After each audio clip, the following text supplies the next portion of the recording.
HX24 news ગુજરાતીમાં આપનું હાર્દિક સ્વાગત છે। ઉના તાલુકાના દેલવાડા ગામે તુલસી વિવાહનો ભવ્ય કાર્યક્રમ યોજાયો। ઉના તાલુકાના દેલવાડા ગામે રાધેકૃષ્ણ ચેરિટેબલ ટ્રસ્ટ રાધેકૃષ્ણ ગૌ મંદિર દેલવાડા દ્વારા તુલસી વિવાહનો ધાર્મિક અને ભવ્ય કાર્યક્રમ યોજાયો હતો।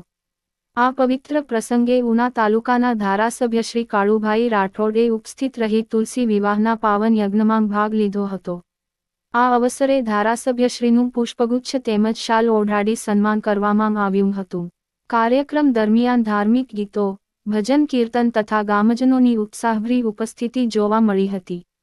આ તકે તાલુકા ભાજપ પ્રમુખ હિરેનભાઈ બાંભણિયા, ગામના આગેવાન ચનુભાઈ બાંભણિયા, રાહુલભાઈ બાંભણિયા તેમજ મોટી સંખ્યામાં ગ્રામજનો હાજર રહ્યા હતા। સમગ્ર કાર્યક્રમમાં શ્રદ્ધા અને ભક્તિનો અનોખો માહોલ સર્જાયો હતો। HX24 ન્યૂઝ ગુજરાતી સાથે બ્યુરો રિપોર્ટ।